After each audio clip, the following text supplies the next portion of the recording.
Hi everyone, welcome back to the platform of B2E Learning. Myself Neha Agrawal and I am your zoology mentor. So आज हम continue करेंगे बेटा with the next lecture of locomotion and movement जो हमने start कर दिया था और जिसमें पहले लेक्चर में आपने सीख लिया है कि सार्कोमेयर क्या होता है, मसल और मूवमेंट का एक्चुअली में मतलब क्या है, कौन सी मसल से हम डील कर रहे हैं और इस चैप्टर में हम एक्चुअल में स्केलेटल मसल की डिटेल्स को समझ रहे हैं. ठीक है, so you are clear with the basic concepts of this chapter. Now आज हम इसका बहुत ही टिपिकल और इंपॉर्टेंट मैकेनिज्म समझने वाले हैं जिसमें आप बच्चों को बहुत ज्यादा दिक्कत आती है. That is mechanism of muscle contraction, कि ये मसल कॉन्ट्रैक्ट कैसे करती है. So let's start with the mechanism of muscle contraction. आराम आराम से इसे समझिएगा और पूरी तरह डाइजेस्ट करने की कोशिश करिएगा. इंपॉर्टेंट टॉपिक है, थोड़ा टिपिकल है, आराम आराम से समझ के इसको क्लियर करेंगे ताकि इसके कोई क्वेश्चंस आपके फंसे नहीं. ठीक है, so let's start with the mechanism of muscle contraction. बच्चे जब हम मसल कॉन्ट्रैक्शन की बात करेंगे तो हम थोड़ा सा जो लास्ट क्लास में हमने मायोफिलामेंट्स के बारे में सीख भी लिया है उसको रिकैप करते हैं एक जगह पे, क्योंकि हम मायोफिलामेंट्स की ही बात करेंगे अगेन यहाँ पे. अगर आपको ध्यान हो तो हमने लास्ट क्लास में क्या क्या सीखा था, क्विक रिकैप करेंगे उसका. मैंने आपको बताया था कि बेटा एक मसल होती है, मसल को जब हम कट करते हैं तो हमको बड़े सारे मसल बंडल्स दिखाई देते हैं. उसके अंदर मसल बंडल के अंदर हमने बेटा देखा था बहुत सारे मायोफाइबर्स होते हैं जो कि एक्चुअल में मसल की सेल्स ही है. और मायोफाइबर के अंदर याद करो हमने क्या किया था, मायोफाइब्रिल किया था कि इसके अंदर बड़े सारे मायोफाइब्रिल होते. तब तुमने सीखा था कि इस मायोफाइब्रिल के अंदर बड़े सारे मायोफिलामेंट्स होते हैं. ये मैं आपको लास्ट क्लास में सिखा चुकी हूँ, लास्ट लेक्चर में. ठीक है, और फिर मैंने आपको बताया था बेटा कि ये मायोफिलामेंट्स एक्चुअल में है क्या, कुछ प्रोटीन्स हैं जो मसल के कॉन्ट्रैक्शन में हेल्प करते हैं. जैसे मैंने आपको लास्ट क्लास में सिखाया था, सपोज मेरा हाथ मुझे ऐसे मूव करना है, मेरे ब्रेन ने ऐसे मैसेज भेजा तो यहाँ पे एक मसल है और मैं इसको कॉन्ट्रैक्ट करूंगी तब ये बोन आगे खींच के जाएगी. एक एंटागोनिस्टिक मसल इधर रखी होगी, जिसको मैं कॉन्ट्रैक्ट करूंगी तो ये मसल खुल के इधर, ये बोन मूव करके इधर जाएगी. तो हमें मसल को बेसिकली कॉन्ट्रैक्ट और रिलैक्स करना है, कॉन्ट्रैक्ट और रिलैक्स करना है. जो चीज कॉन्ट्रैक्ट करिए वो रिलैक्स तो होगी. तो मसल को कॉन्ट्रैक्ट कराने के लिए मैंने आपको बताया था कि एक्चुअल में मसल के अंदर ये प्रोटीन्स होते हैं जिनको हम मायोफिलामेंट्स कहते हैं जो इस कॉन्ट्रैक्शन में हेल्प कर रहे हैं. उसके लिए अलग अलग टर्म्स से कैसे क्वेश्चंस आते हैं बेटा ये समझो एक बारी. ये मैंने आपको लास्ट क्लास में बताया था, एक बारी फिर से रिकैप कर रहे हो उसका. देखो मैंने आपको बताया था कि मायोफिलामेंट आपको पूछा जा सकता है कि कौन से प्राइमरी मायोफिलामेंट है और कौन से सेकेंडरी मायोफिलामेंट है. एक और आपको पूछा जाता है बेटा कि कौन सा मायोफिलामेंट थिक है और कौन सा मायोफिलामेंट थिन है. और एक और आपको पूछा जाता है बेटा कि कौन से इसमें से कॉन्ट्रैक्टाइल प्रोटीन्स है. कॉन्ट्रैक्टाइल प्रोटीन मतलब वो प्रोटीन, वो मायोफिलामेंट जो एक्चुअल में कॉन्ट्रैक्शन करेंगे और दूसरे वो जो इस काम में हेल्प कर रहे हैं उनको हम कह देंगे रेगुलेटरी प्रोटीन्स. रेगुलेटरी प्रोटीन्स जो कि इस कॉन्ट्रैक्शन में हेल्प कर रहे हैं. ठीक है, तो ये कुछ टर्म्स हैं, इनको एक जगह जॉट डाउन कर लो ताकि आपको ऐसा ना लगे हम रिलेटेड कुछ कुछ कहीं कहीं और पढ़ रहे हैं. ठीक है, अब देखो इसके अंदर अगर तुम्हें ध्यान हो तो मैंने तुमको बताया था, एक तुम्हें बताया था मैंने मोटू और पतलू की जोड़ी बनानी है, थिक और थिन फिलामेंट चाहिए हमको, बस यहाँ पे रख दो थिक और थिन. क्या याद किया था हमने, मोटू मतलब मायोसिन प्रोटीन, मायोसिन यानी कि मोटू जहां होगा वहां पे कौन सा फिलामेंट, थिक फिलामेंट, और जहां पे मोटा होगा वहां पे कैसा बैंड बनेगा, डार्क बैंड बनेगा. ये डार्क रीजन था जिसको आपने ए बैंड कहा था सार्कोमेयर में. आपने सार्कोमेयर पढ़ लिया है. अब याद करो फिर बताया था मोटू हो गया, अब दूसरा रख दो पतलू. पतलू जहां है मतलब थिन जहां है वहां पे लाइट बैंड बनेगा. और ये कौन सा प्रोटीन था बेटा, एक्टिन प्रोटीन था. तो एक्टिन मायोफिलामेंट यानी कि एक्टिन प्रोटीन पतलू है, थिन है, और ये जहां पे होगा हमने वहां पे लाइट बैंड बनाया था, लाइट कलर आया था. और ऐसे ही डार्क लाइट यानी myosin actin, myosin actin, myosin actin करते करते हमने बैंड्स बनाए थे जिसकी वजह से हमको स्केलेटल मसल पे स्ट्राइएशंस यानी कि स्ट्राइप्स यानी कि धारियां दिखाई देती थी. ठीक है, फिर पूछते हैं बेटा प्राइमरी और सेकेंडरी के बारे में. जब प्राइमरी और सेकेंडरी के बारे में पूछे तो अगेन प्राइमरी में आप रखोगे एक्टिन को और सेकेंडरी में रखोगे बेटा आप मायोसिन को सेकेंडरी में रखोगे, मायोसिन को।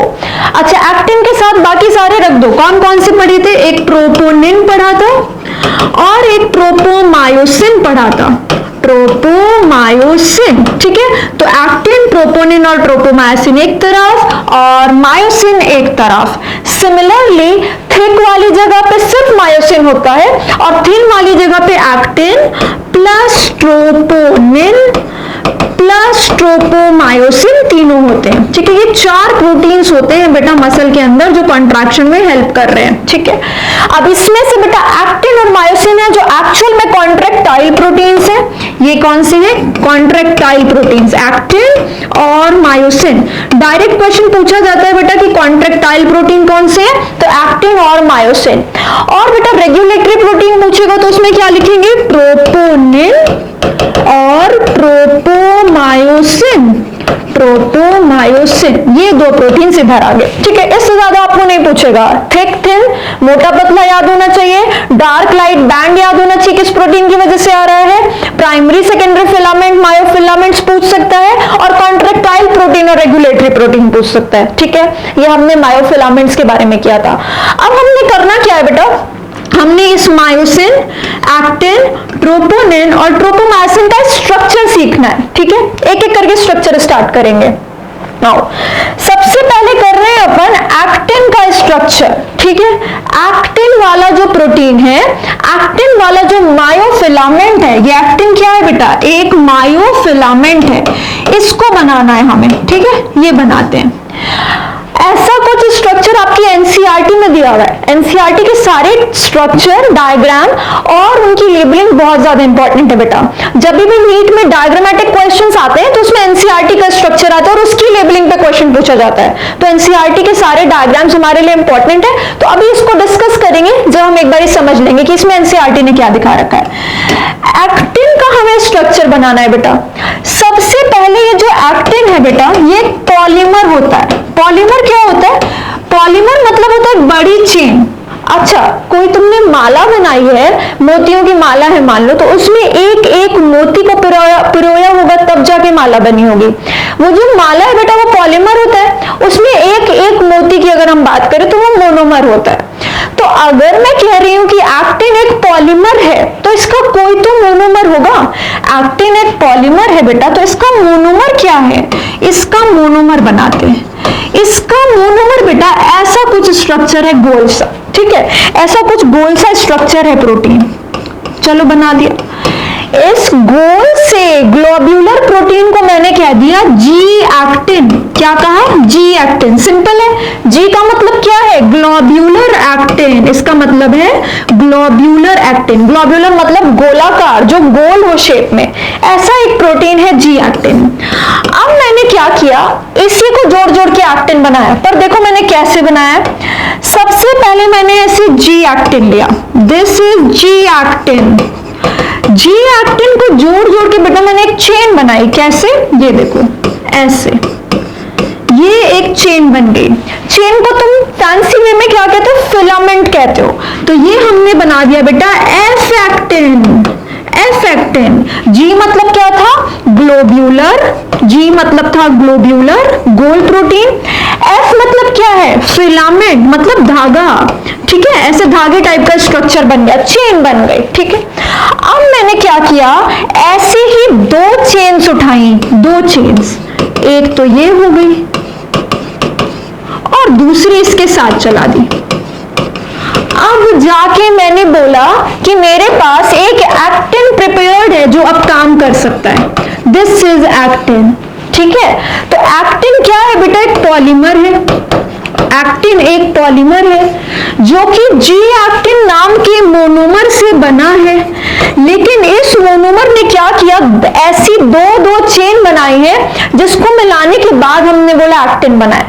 यानी कि बेटा एक्टिन पॉलीमर है जिसका मोनोमर पूछेगा तो आप जी एक्टिन बताओगे। लेकिन अगर पूछा गया कि इस पॉलीमर में एक्टिन में कितने फिलामेंट है, कितनी चेन है, तो इसमें बेटा 2 फिलामेंट्स हैं, ठीक है, 2 फिलामेंट्स, ये दिख रहा है आपको स्ट्रक्चर में। तो हमने जी एक्टिन को उठा के उसकी चेन बनाई और ऐसी 2 चेन को इकट्ठा किया, तब जाके एक्टिन बना, ठीक है। ये है आपका एक्टिन का स्ट्रक्चर।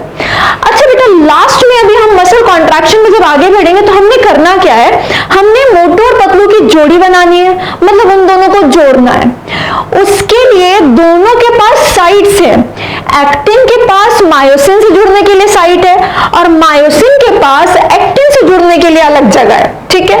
तो अगर ये एक्टिन है तो इसके पास बेटा मोटे से यानी कि मायोसिन से जुड़ने की जगह होगी, ठीक है। तो जैसे कि मान लो ये एक्टिन है तो इस पे एक साइट है बेटा जहां पे ये मायोसिन से जुड़ सकता है, मायोसिन को आके यहां पे जुड़ना पड़ेगा, ठीक है। सो इसको हम क्या कह देंगे कि एक्टिन के ऊपर मायोसिन बाइंडिंग साइट है, क्या है, myosin binding site. Of course सी बात है बेटा, एक्टिन के पास मायोसिन बाइंडिंग साइट होगा और मायोसिन के पास एक्टिन बाइंडिंग साइट होगा। तो ऐसे जब तुमने चेन बनाई तो सबके पास ऐसी एक्टिन बाइंडिंग साइट होगा, सबके पास मायोसिन बाइंडिंग साइट होगा सारे एक्टिन्स के ऊपर। जब इसकी 2-2 चेन बना दोगे तो इस पे भी ऐसे मायोसिन बाइंडिंग साइट होगा सबके ऊपर, जहां पे आके मायोसिन जुड़ सकता है, ठीक है। इसका डिटेल्ड स्ट्रक्चर अभी आगे करेंगे।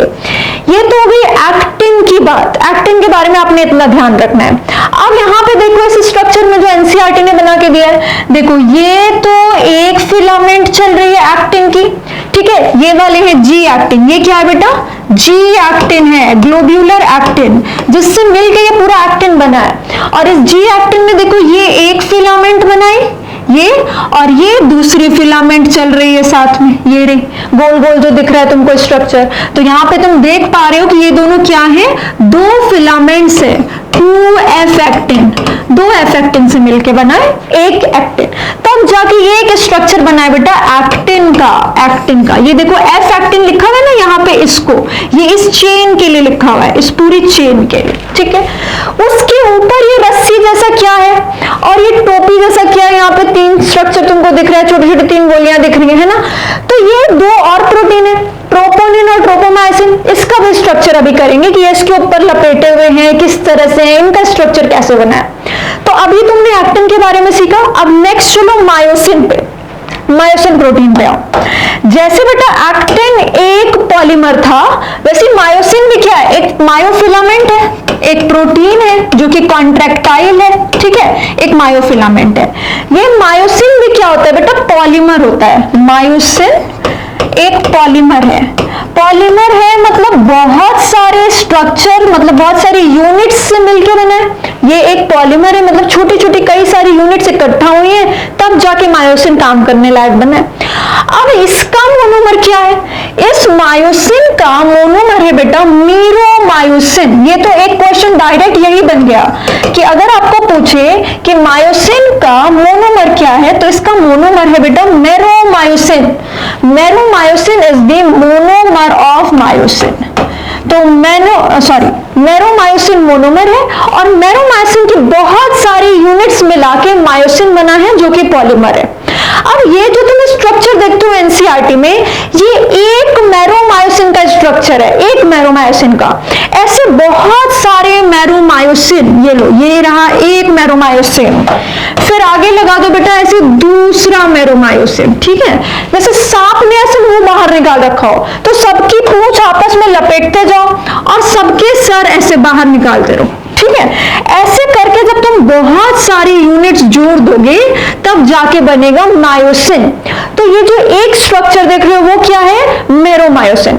और हमको यही मेरोमायोसिन का स्ट्रक्चर सीखना है जो कि बहुत ज्यादा इंपॉर्टेंट है, इससे बहुत इंपॉर्टेंट क्वेश्चंस बनते हैं। तो एक मेरोमायोसिन का स्ट्रक्चर बनाएंगे, फिर देखेंगे एनसीईआरटी ने क्या बनाया है, ठीक है। ये देखो ये आप बना रहे हैं बेटा एक मेरोमायोसिन।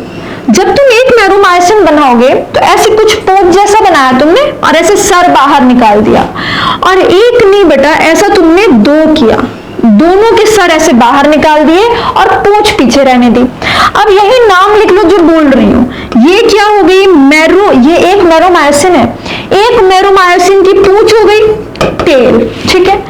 ये इस सांप का, इस मैरोमायसिन का नेक हो गया बेटा, गर्दन, ठीक है, और ये पूरा का पूरा उसका क्या हो गया, सर हो गया, हेड। तो ये सांप की पूंछ, ये गर्दन और ये सर, और ऐसा तुमने दो स्ट्रक्चर अंदर बना रखा है, तब जाके तुम क्या बोल रहे हो कि एक मैरोमायोसिन बनाया है तुमने। ये दो जब तुम ऐसा बना दोगे तब जाके एक मैरोमायोसिन बनेगा। ये जो दिख रहा है ना तुमको, ये एक मैरोमायोसिन है, ठीक है। ये एक बात हो गई। तो हमने एक मैरोमायोसिन बनाया जिसमें टेल है, नेक है और हेड है। बेटा एनसीईआरटी ने नेक का ही दूसरा नाम रख दिया है क्या, छोटी बाजू, शॉर्ट आर्म। तो ध्यान रखना, शॉर्ट आर्म है, क्रॉस आर्म नहीं है, शॉर्ट आर्म है, ठीक है।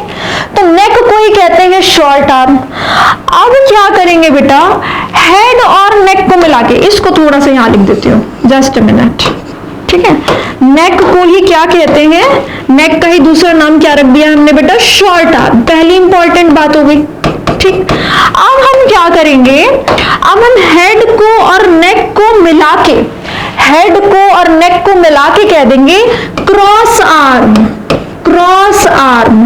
Again very important, cross bridge नहीं कह रही हूं बेटा, क्रॉस आर्म कह रही हूं। शॉर्ट आर्म, क्रॉस आर्म और क्रॉस ब्रिज तीनों अलग अलग चीजें एनसीईआरटी ने दी हुई है, ध्यान रखेंगे। तो नेक को कहते हैं शॉर्ट आर्म और सर को और गर्दन को मिला के कहते हैं क्रॉस आर्म। तो अभी अपने ने सीखा क्रॉस आर्म। अब इसमें देखते हैं भारी हिस्सा कौन सा है और हल्का हिस्सा कौन सा है, ठीक है।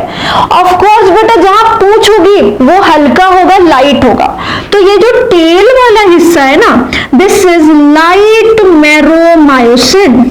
मैरोमायोसिन का लाइट वाला, हल्का वाला हिस्सा, दिस इज लाइट मैरोमायोसिन। नाम को थोड़ा मतलब निकल जाएगा कि एक मैरोमायोसिन का जो हल्का हिस्सा है, हल्का हिस्सा कौन सा होगा, जहां पे पूंछ होगी, ठीक है। और ये जो हेड प्लस नेक है जिसको तुमने क्रॉस आर्म का है, ये भारी है सर, ऑफ कोर्स भारी होता है। तो ये पूरा जो हिस्सा है, ध्यान रखना, हेड प्लस नेक, हेड प्लस शॉर्ट आर्म, इसको कहते हैं बेटा हेवी मैरोमायोसिन, यानी कि भारी वाला मैरोमायोसिन का हिस्सा, हेवी मैरोमायोसिन, ठीक है। तो ये दो और टर्म्स हो गई, short arm, cross arm clear, then LMM and HMM clear, ठीक है। अब एचएमएम में होती है बेटा कुछ इंपॉर्टेंट चीजें, कुछ इंपॉर्टेंट साइट है। अभी तुमको बताया एक्टिन के पास मायोसिन से जुड़ने की जगह होगी, वैसे ही मायोसिन के पास एक्टिन से जुड़ने की जगह होगी। और वो जगह कहां है बेटा, इसके सर में, यानी कि इसके क्रॉस आर्म में, यानी कि इसके हेवी मैरोमायोसिन के पास। हेवी मैरोमायोसिन या फिर क्रॉस आर्म, या कह लो क्रॉस आर्म या हेवी मैरोमायोसिन का जो सर वाला पार्ट है, वहां पे होता है बेटा आपके एक्टिन से जुड़ने का साइट, ठीक है। कोई जगह चाहिए ना, वहां पे तो तुमने एक्टिन में बना ली थी मायोसिन से जुड़ने की जगह, अब तुम मायोसिन में बनाओ एक्टिन से जुड़ने की जगह। तो ये हो गया actin binding site, actin binding site, ठीक है। इसके अलावा बेटा इसको एक्टिन से जुड़ने के लिए थोड़ी एनर्जी खर्च करनी पड़ती है, यानी एटीपी खर्च करनी पड़ती है। तुमको पता है एटीपी का जब हाइड्रोलिसिस होता है, एडीपी और पीआई में टूटता है तो एनर्जी निकलती है, और वो एनर्जी निकालने के लिए ये अपने पास एटीपी जुड़ने की भी जगह रखता है। तो बस यहाँ पे तुमको और क्या करना है, एटीपी से भी जुड़ने की जगह बना देनी है। ये लो, जो सर दो निकले हुए थे एक मैरोमायोसिन में, एक मैरोमायोसिन में जो दो सर निकले हुए हैं, दोनों में एक एक क्या है बेटा, एटीपी से जुड़ने की जगह है। तो इसको क्या कह दोगे, एटीपी बाइंडिंग साइट, ठीक है। तो डायरेक्ट क्वेश्चन क्या बना कि एटीपी बाइंडिंग साइट कहां है, हेड में, हेवी मैरोमायोसिन में, और एक्टिन बाइंडिंग साइट कहां है, हेड में, हेवी मैरोमायोसिन में, क्रॉस आर्म में, ठीक है। अब जाके तुम्हारा क्या कंप्लीट हुआ, एक मीरोमायोसिन कंप्लीट हुआ, जो कि ऐसी बहुत सारी यूनिट जब जुड़ेंगी तब जाके मायोसिन बनेगा। और अब आ जाओ एनसीईआरटी का स्ट्रक्चर भी देख लो। ये देखो, ये बना रखा सर के ऊपर एटीपी बाइंडिंग साइट, और ये देखो सर के ही ऊपर क्या बना रखा है, एक्टिन बाइंडिंग साइट। ठीक है, तो सर पे यानी कि हैवी मैरोमायोसिन पे क्या होते हैं, एक्टिन बाइंडिंग साइट और एटीपी बाइंडिंग साइट। ये क्या है बेटा, टेल है, पूंछ है, और हल्की है इसीलिए इसको LMM लिख दो, यानी कि लाइट मैरोमायोसिन। अब देखो एनसीईआरटी ने भी इस पूरे हिस्से को क्रॉस आर्म लिखा है। क्रॉस आर्म के अंदर क्या आता है, एक तो ये हेड आता है और प्लस ये नेक आती है। इन दोनों को मिला के क्या कहते हैं, क्रॉस आर्म कहते हैं। और नेक को क्या कहते हैं, इस नेक को क्या कहते हैं, शॉर्ट आर्म कहते हैं। ठीक है, ये आपको एनसीईआरटी का स्ट्रक्चर जो दिख रहा है, दिस इज 1 मीरोमायोसिन। ये इतना बेटा आपका एक मीरोमायोसिन है। ठीक है, ये वाली बात क्लियर हो गई। अब ध्यान से सुनो, एनसीईआरटी ने एक और लाइन लिखी है बेटा। अच्छा, एटीपी जुड़ने की जगह तुमने यहां पे रख दी, तो एटीपी का हाइड्रोलिसिस भी होगा, एटीपी टूटेगा। क्या करना है अपने को, एटीपी को तोड़ के बनाना है ADP प्लस PI, तभी तो एनर्जी रिलीज होगी बेटा खूब सारी। यही एनर्जी चाहिए इसको जाके एक्टिन से जुड़ने के लिए। तो एनर्जी कहां से आएगी, एटीपी के हाइड्रोलिसिस से आएगी, इसको तोड़ने से आएगी। और ध्यान करो, तुमने हमेशा से पढ़ा है एटीपी को तोड़ता कौन सा एंजाइम है, ATPase एंजाइम। कौन सा एंजाइम, ATPase। एज लगाए तो ऑफ कोर्स वो एंजाइम है, एज लगाने से पता चल जाता है वो एंजाइम है। और कौन सा एंजाइम जो एटीपी को तोड़ेगा, तो एटीपी को तोड़ने के लिए, एनर्जी रिलीज कराने के लिए, एटीपी का हाइड्रोलिसिस करने के लिए तुमको एटीपीएज एक्टिविटी चाहिए। और बेटा वो एटीपीएज एक्टिविटी है HMM के पास। एनसीईआरटी की लाइन अब जाने के बाद ध्यान से पढ़ेंगे, उसमें आपको लिखा हुआ मिलेगा that heavy meromyosin has ATPase activity. इसके पास एटीपीएज एक्टिविटी है। ठीक है, तभी तो जब यहां पे आके, दिस इज वेरी इंपॉर्टेंट बेटा, इसको 5 स्टार लगा देंगे। ठीक है, कि हैवी मैरोमायोसिन के पास एटीपीएज एक्टिविटी है। तभी तो जब यहां आके एटीपी लगेगा तो उससे एनर्जी नहीं मिलेगी, सिर्फ यहां के एटीपी लगने से काम नहीं होगा। एटीपी आया, फिर ये हैवी मैरोमायोसिन अपनी एटीपीएज एक्टिविटी से उस लगे हुए एटीपी को तोड़ेगा और फिर इसको एनर्जी मिलेगी और ये मूव कर पाएगा। फिर से सुनो ध्यान से, यहां पे एटीपी बाइंडिंग साइट पे जो कि HMM पे प्रेजेंट है, उस पे लगने से काम नहीं होगा एटीपी के। एटीपी आके लगेगा, फिर एटीपीएज उसको तोड़ेगा, ADP और PI में उसका हाइड्रोलिसिस करेगा, तब जाके इसके पास एक्टिन से जुड़ने के लिए एनर्जी आएगी। ठीक है, उसके लिए इसको एटीपीएज एक्टिविटी चाहिए जो कि हैवी मैरोमायोसिन के पास है। अब जाके कंप्लीट हुआ आपका एक मैरोमायोसिन का स्ट्रक्चर, और ऐसा जोड़ जोड़ के आप बना लेते हो मायोसिन। तो ये आपको ध्यान रखना है मायोसिन के स्ट्रक्चर के बारे में। अब बढ़ते हैं बाकी 2 प्रोटीन्स पे। कौन कौन से, ट्रोपोनिन और ट्रोपोमायोसिन। अच्छा, ट्रोपोमायोसिन तो बेटा बहुत इजी है, कुछ भी नहीं करना है इसमें, आपको सिर्फ इतना ध्यान रखना है कि ट्रोपोमायोसिन में भी कोई प्रोटीन था जिसने ऐसे एक चेन बना ली, और सिर्फ एक नहीं 2 चेन को लाके आपस में जोड़ दिया और बन गया हमारा ट्रोपोमायोसिन। तो आपको सिर्फ और सिर्फ इतना याद रखना है कि ट्रोपोमायोसिन के अंदर 2 फिलामेंट होती है। इसमें आपको कोई नहीं पूछेगा मोनोमर बताओ, पॉलीमर बताओ।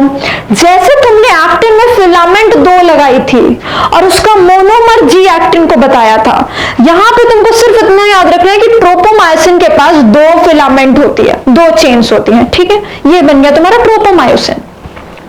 ट्रोपोनिन बनाते हैं। ट्रोपोनिन बेटा 3 सब यूनिट्स का बना होता है। अब बोलोगे मैम क्यों बता रहे हो इतना कि 3 सब यूनिट्स का बना हुआ है, एनसीईआरटी ने तो नहीं लिखा। बेटा एनसीईआरटी ने ये लिखा है कि ट्रोपोनिन की एक सब यूनिट से कैल्शियम आके जुड़ता है।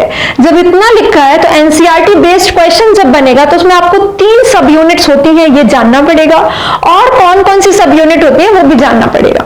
तो ट्रोपोनिन के पास बेटा 3 सब यूनिट्स हैं, ये दोनों भी क्या है, मायोफिलामेंट है, ये दोनों रेगुलेटरी प्रोटीन है, हेल्प करते हैं एक्टिन और मायोसिन के जुड़ने में ताकि मसल की कॉन्ट्रैक्शन हो जाए। ठीक है, इसमें जो ट्रोपोनिन है उसके पास 3 सब यूनिट है, ये लो 3 सब यूनिट्स बना लिए, 1 2 3। ठीक है, एक एक सब यूनिट का नाम लिखते हैं। एक सब यूनिट का नाम है बेटा टीपीसी। टीपीसी से क्या याद रखेंगे, ये टीपीसी बेटा कैल्शियम से जुड़ता है, और यही बात एनसीईआरटी ने लिखी है, आपको एनसीईआरटी ने लिख के दिया है। तो ध्यान रखो कैल्शियम कहां आके जुड़ता है, ये 5 तारा क्वेश्चन है बेटा, इसको आप बहुत अच्छे से ध्यान रखोगे। अभी मैं आपको पीवाईक्यूज भी कराऊंगी, इसमें ये मिलेगा। कैल्शियम कहां आके जुड़ता है, कैल्शियम आके जुड़ता है ट्रोपोनिन के टीपीसी वाली सब यूनिट पे। ठीक है, अगली यूनिट देखो, एक यूनिट का नाम है बेटा टीपीटी। अब ये टी क्या है, टीपी तो मतलब ट्रोपोनिन हो गया, ट्रोपोनिन हो गया, ये सी से हो गया कैल्शियम। टीपीटी क्या है बेटा, टीपीटी है ये ट्रोपोमायोसिन से जुड़ेगा। टीपीटी में ये वाली जो सब यूनिट है ये इसी के ऊपर रखी होती है, तो जहां से ये उससे लगती है दैट इज टीपीटी सब यूनिट, इस सब यूनिट से जाके इसके ऊपर चिपक जाती है, टोपी की तरह लग जाती है। ठीक है, तो ये हो गया टीपीटी। और तीसरी सब यूनिट क्या है बेटा, तीसरी सब यूनिट है टीपीआई। आई मतलब होता है इनहिबिटर। इनहिबिटर क्या होता है, क्या इनहिबिट करता है, इनहिबिट करना मतलब रोकना, क्या रोकता है, ये इनहिबिटर मायोसिन और एक्टिन के जुड़ने को रोकता है। किस चीज को रोकता है, इट इनहिबिट्स यानी रोकता है बाइंडिंग ऑफ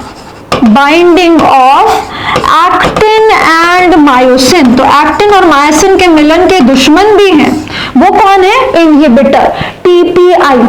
तो सिंपल सा काम है, एक्टिन और मायोसिन की मोटू और पतलू की जोड़ी बनानी है, तो इनहिबिटर को किसी तरह अपना काम करने से रोकना पड़ेगा कि ये इनहिबिट ना करेंगे, उनको ना रोके। वो हम मैकेनिज्म अभी समझेंगे कि हम क्या करेंगे, क्यों कैल्शियम यहां जुड़ा है, इनहिबिटर कैसे अपना काम करने से हटा और कैसे जाके एक्टिन मायोसिन से जुड़ गया। पर अभी आपने क्या सीखा, अभी आपने सीखा कि आपको 4 तो स्ट्रक्चर सीखने हैं एक्टिन मायोसिन ट्रोपोनिन ट्रोपोमायोसिन के, जिसमें आपने एक्टिन का स्ट्रक्चर सीखा, मोनोमर क्या है, कितने फिलामेंट है। ठीक है, फिर आपने मायोसिन का स्ट्रक्चर सीखा कि एक मेरोमायोसिन कैसा दिखता है, आप बनाते चले गए। फिर आपने ट्रोपोनिन और उसकी 3 सब यूनिट और ट्रोपोमायोसिन में कितने फिलामेंट्स होते हैं ये सीखा। ठीक है, अब बेटा लास्ट क्लास में मैंने आपको एक्टिन और मायोसिन का अरेंजमेंट बताया था स्केलेटल मसल में, फिर से रिमाइंड करा रही हूं, एक्टिन और मायोसिन स्केलेटल, स्मूथ और कार्डियक तीनों मसल्स में होते हैं, क्योंकि कॉन्ट्रैक्शन तो तीनों ने ही करनी है। मसल का मतलब मूवमेंट, मूवमेंट तभी होगी जब मसल कॉन्ट्रैक्ट और रिलैक्स करेंगे, कॉन्ट्रैक्ट तभी करेंगे जब उनके पास कॉन्ट्रैक्टाइल प्रोटीन होंगे, और उन तीनों में ही कॉन्ट्रैक्टाइल प्रोटीन होते हैं एक्टिन और मायोसिन। बस एक्टिन और मायोसिन में इतनी बढ़िया धारीदार यानी स्ट्राइएशन वाली अरेंजमेंट, जिसको आप सार्कोमियर बोलते हो, वो हमने पढ़ी है स्केलेटल मसल में, स्मूथ मसल्स में नहीं होती। ठीक है, तो बेटा मैं आपको सार्कोमियर का स्ट्रक्चर एक बार रिमाइंड कराती हूँ ताकि हम मसल कॉन्ट्रैक्शन को बहुत अच्छे से समझ सके। ठीक है, अच्छा अब तुमको सीक्वेंस अच्छे से याद हो चुकी है, मसल के अंदर मायोफाइबर्स होंगे, मायोफाइब्रिल्स होंगे, फिर मायोफिलामेंट होंगे।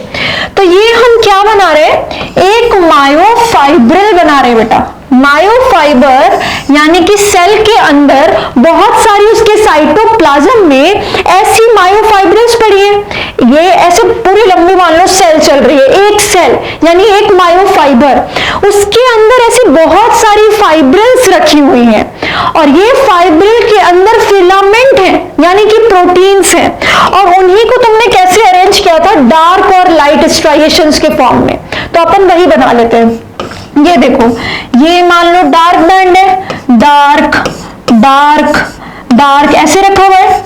अब डार्क के बगल बगल में क्या आएगा, आजू बाजू लाइट आएगा, ये लो light filament, light colour, light इधर भी, लाइट इधर भी, और फिर दोनों तरफ क्या आ जाएगा बेटा, डार्क आ जाएगा, क्योंकि लाइट और डार्क ऑल्टरनेट बैंड्स चल रहे हैं। तो ये फिर से डार्क आ गया, फिर से डार्क आ गया, ये डार्क आ गया, और ऐसे कैसे चलता जाएगा, लाइट डार्क बैंड चलते रहेंगे।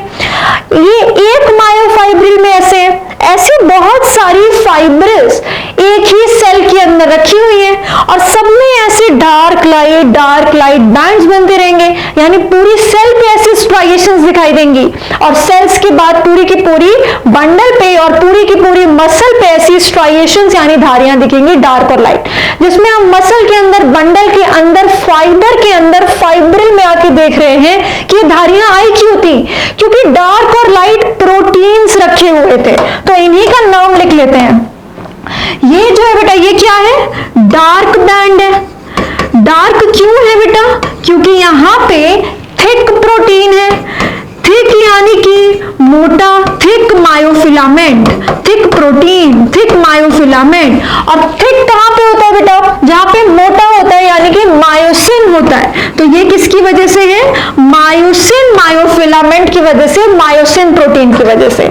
ऐसे ही लाइट किसकी वजह से? ये वाला, ये क्या है? Light band. लाइट बैंड कहां पे होगा? जहां पे पतला फिलामेंट है यानी कि थिन मायोफिलामेंट है, थिन मायोफिलामेंट, थिन प्रोटीन। और थिन प्रोटीन पतला कौन सा है बेटा? एक्टिन। तो ये क्या चल रहा है? Actin myosin, actin myosin, actin myosin, ऐसे करके आगे चलेंगे, ठीक है।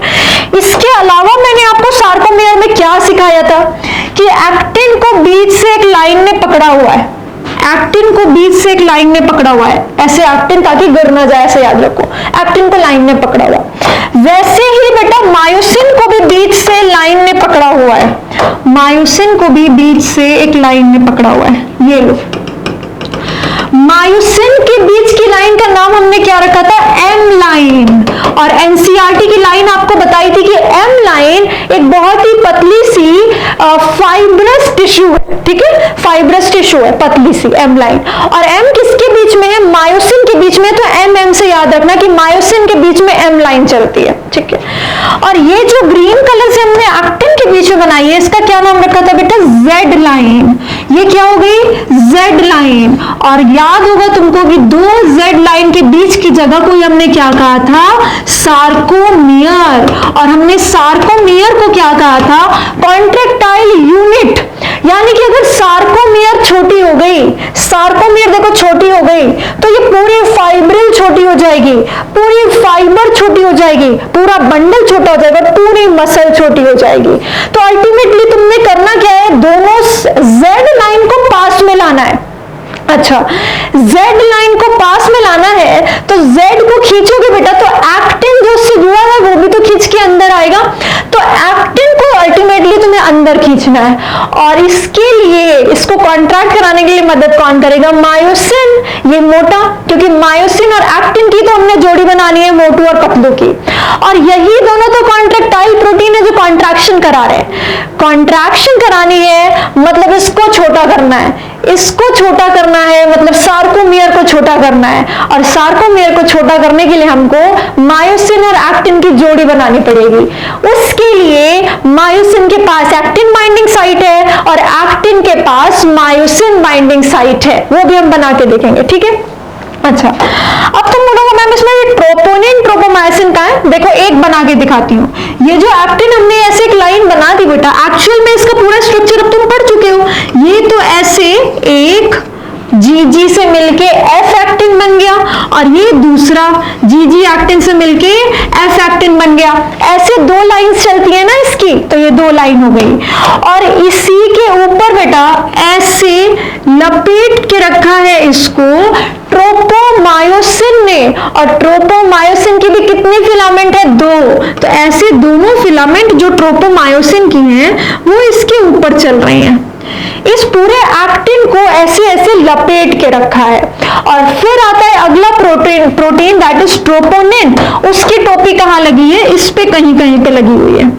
ये ट्रोपोमायोसिन के ऊपर कहीं कहीं पे बैठा हुआ है। ऐसे करके सारे एक्टिन के स्ट्रक्चर चलते हैं बेटा। और ये जो मायोसिन का स्ट्रक्चर है वो एक्चुअल में कैसा है वो भी एक्चुअल में तुमको पता है। मैं एक पेज पे तुम्हें स्ट्रक्चर बना के दिखाती हूं। ये देखो, ये अपन ने क्या बना लिया? मायोसिन बना लिया। इससे बनाते हैं ये ऐसे टेल हेड टेल हेड, ऐसे करके बड़े सारे प्रोटीन तुमने जोड़े थे तब जाके मायोसिन बना था। मोटा बना था, थिक बैंड बना था। और थिन कहां पे रखा हुआ है, इसके ऊपर ऐसे एक फिलामेंट और दूसरा फिलामेंट, ठीक है। ऐसे इधर भी बेटा एक फिलामेंट और दूसरा फिलामेंट, ऐसे दो दो फिलामेंट हैं। और इसको लपेट के किसने रखा हुआ है, ट्रोपोमायोसिन ने।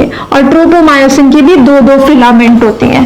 ऐसे ऐसे इसके ऊपर दो दो फिलामेंट ट्रोपोमायोसिन की चल रही है, जिसके ऊपर ट्रोपोनिन की टोपी लगी हुई है कहीं कहीं पे। ये लो, कहीं कहीं पे ट्रोपोनिन की 3 सब यूनिट्स होती हैं, 3 सब यूनिट्स को रख दो। ऐसे करके अरेंजमेंट चलती है। अब तुमको करना क्या है, इससे जो जेड लाइन जुड़ी हुई है, इसको थोड़ा और बड़ा कर लेते हैं, या इसको थोड़ा सा इधर कर लेते हैं, थोड़ा बीच में कर लिया बेटा बस, और कुछ भी नहीं किया, ठीक है। अब देखो करना क्या है कि इससे एक जेड लाइन जुड़ी हुई है, इससे एक जेड लाइन जुड़ी हुई है, तुमको इसे पास लाना है। इन दोनों जेड लाइन को खींच के अंदर लाना है। मतलब तुमको क्या करना पड़ेगा, इन दोनों ही एक्टिन को अंदर खींचना पड़ेगा, तो जेड लाइन अपने आप अंदर आ जाएगी। अब एक्टिन को खींचेगा कौन, ये मायोसिन। ये मायोसिन बेटा ऐसे गिरा पड़ा है, इसको उठा दो और ये जाके जुड़ जाएगा ऊपर किससे, एक्टिन से, और एक्टिन को पकड़ के अंदर खींच देगा। ये दोनों तरफ मायोसिन के हेड्स हैं, यानी हैवी नैरो मायोसिन है। अच्छे से समझना बेटा इस मैकेनिज्म को, अभी मैं लिखवा के बताऊंगी आपको। हमको क्या करना है, इन दोनों जेड लाइन को अंदर लाना है। दोनों जेड लाइन को अंदर लाना है मतलब हमें एक्टिन को अंदर लाना है। अब एक्टिन को कोई पकड़ के अंदर खींचे, कौन खींचेगा, ये मायोसिन का सर खींचेगा जो नीचे है। तो मायोसिन का सर ऐसे पड़ा हुआ है, क्रॉस आर्म जिसको कहते हो तुम, हैवी नैरोमायोसिन। जैसे ही इसमें एटीपी जुड़ेगा, एटीपी जुड़ के उसकी हाइड्रोलिसिस होगी, इसके पास एनर्जी आ जाएगी और ये सीधा हो जाएगा और जाके किसको पकड़ लेगा, ऊपर से एक्टिन की चेन्स को पकड़ लेगा और ऐसे पकड़ के अंदर खींचेगा बेटा। तो हमने करना क्या है, मायोसिन के साथ इसको एटीपी दो, एटीपी का हाइड्रोलिसिस करो तो उसके पास एनर्जी आएगी और ये सीधा हो जाएगा और सीधा होते ही जाके ये एक्टिन को पकड़ के अंदर की तरफ खींच देगा। तो उसके लिए तुमको दो काम करना है, एक तो इसको एटीपी देना है और दूसरा तुम्हें एक्टिन के पास जो मायोसिन बाइंडिंग साइट है उसको फ्री करना है। वो फ्री नहीं है बेटा, ये फ्री नहीं है। जो एक्टिन की बाइंडिंग साइट है देखो वो कैसे है, ये सपोज तुमने जी एक्टिन को मिला मिला के एक एफ एक्टिन बनाया और ये तुमने जी एक्टिन को मिला के दूसरा एफ एक्टिन बनाया, तब जाके तुमने दो फिलामेंट को मिला के एक एक्टिन बना दिया। मान लो इस पे कहीं कहीं पे आपका ये लेट्स से सबके पास ऐसे साइट्स होंगे। कौन से साइट्स होंगे, मायोसिन बाइंडिंग साइट होंगे, एक्टिन के ऊपर मायोसिन बाइंडिंग साइट होंगे। अब इस मायोसिन बाइंडिंग साइट को फ्री नहीं छोड़ा है। अच्छा याद करो, कौन नहीं चाहता कि एक्टिन और मायोसिन मिले, कौन नहीं चाहता, टीपीआई नहीं चाहता, इनहिबिटर नहीं चाहता। तो इनहिबिटर ने क्या किया, पहले तो यहां पे हमने मायोसिन बाइंडिंग साइट को लपेटते हुए इसके ऊपर ट्रोपोमायोसिन चला दिया। ट्रोपोमायोसिन ऐसे इसके ऊपर रहता है बेटा कि जितने भी जी एक्टिन के पास मायोसिन बाइंडिंग साइट है वो पूरे कवर हो जाते हैं और उसको वहां पे कवर ना हटने देने के लिए उसके ऊपर चढ़ा होता है ट्रोपोनिन। ऐसे ट्रोपोनिन चढ़ा रहता है, ठीक है। तो देखो ये है ट्रोपोनिन, उसकी 3 सब यूनिट, ये है ट्रोपोमायोसिन और ये है एक्टिन। एक्टिन के पास है मायोसिन बाइंडिंग साइट जिससे मायोसिन आके ऊपर जुड़ना चाहता है। उसके लिए हमें इस साइट को फ्री करना पड़ेगा, इस साइट को फ्री करना पड़ेगा। इसको फ्री करने के लिए जो ट्रोपोमायोसिन इसके ऊपर चढ़ा हुआ है, इसके ऊपर ऐसे ऐसे ट्रोपोमायोसिन लपेटा हुआ है, उसको हमें हटाना पड़ेगा। उसको हटाने के लिए बेटा इससे जो टीपीटी और टीपीआई जुड़े हुए हैं इनको हटाना पड़ेगा। इनको हटाने के लिए हम क्या करेंगे, इसकी टीपीसी वाली सब यूनिट से, ट्रोपोनिन की टीपीसी वाली सब यूनिट से कैल्शियम लाके जोड़ देंगे, कैल्शियम लाके जोड़ देंगे। फिर से सुनो, कैल्शियम को भेजेंगे ट्रोपोनिन के टीपीसी के पास। जैसे ही टीपीसी से कैल्शियम जुड़ेगा बेटा, ये वाला जो टीपीआई है ये सरक के आ जाएगा इधर, ठीक है। जैसे ये सरक के इधर आएगा, ये वाला जो ट्रोपोमायोसिन चल रहा है वो हट जाएगा। जैसे ही वो हटेगा, यहां पे जो बाइंडिंग साइट है, मायोसिन बाइंडिंग साइट है, वो फ्री हो जाएगा। एक बारी फिर से करते हैं। कैल्शियम को भेजो ट्रोपोनिन के टीपीसी के पास। कैल्शियम जुड़ते ही जो टीपीआई है वो हट जाएगा। टीपीआई के हटते ही, इनहिबिटर के हटते ही, जो एक्टिन और मायोसिन को नहीं जुड़ने दे रहा था, उसके हटते ही जो ट्रोपोमायोसिन चल रहा है, जिसने मायोसिन बाइंडिंग साइट को कवर कर रखा है, ये देखो कवर कर रखा है ना, ये हट जाएगा। इसके हटते ही क्या होगा, मायोसिन बाइंडिंग साइट फ्री हो जाएगा। और अब जैसे ही मायोसिन सीधा होगा, उसका ऊपर जो साइट है, जुड़ने की जो जगह है वो फ्री है, वहां पे जाके जुड़ जाएगा। अभी हम इसी को स्टेप वाइज लिखेंगे, ठीक है। तो इस तरह से इनकी अरेंजमेंट होती है। एक बार मैं आपको सार्कोमियर रिवाइज करा रही थी, जिसमें मैंने आपको वो सारा डिटेल बताया। अभी हम मैकेनिज्म करेंगे, आपको टेंशन बिल्कुल नहीं लेनी है, ठीक है। अभी मैं आपको लिखवाऊंगी पूरा स्टेप बाय स्टेप कि क्या क्या होता है इसमें, ठीक है। फिर से एक बार सार्कोमियर को कंप्लीट करो, रिवाइज करो। Dark band, light band, Z line, M line. Z line भी बताया था, इलास्टिक फाइबर्स होते हैं इसमें, एनसीईआरटी में लिखा हुआ है, इस बात को ध्यान रखेंगे। लास्ट लेक्चर में आपको बताया था। और लास्ट लेक्चर में आपको कुछ और बातें बताई थी कि पूरा यहां से यहां तक होता है ए बैंड, और यहां से यहां तक होता है आई बैंड, फिर ये हो जाएगा ए बैंड। ऐसे ए और आई बैंड चलते रहते हैं। आई का मतलब होता है आइसोट्रोपिक बैंड, आइसोट्रोपिक बैंड, और ए का मतलब होता है anisotropic band, anisotropic band. मैंने आपको शॉर्ट ट्रिक्स भी लिखवाई थी कि कैसे आप क्वेश्चंस को सॉल्व करने में अपना टाइम बचा सकते हो।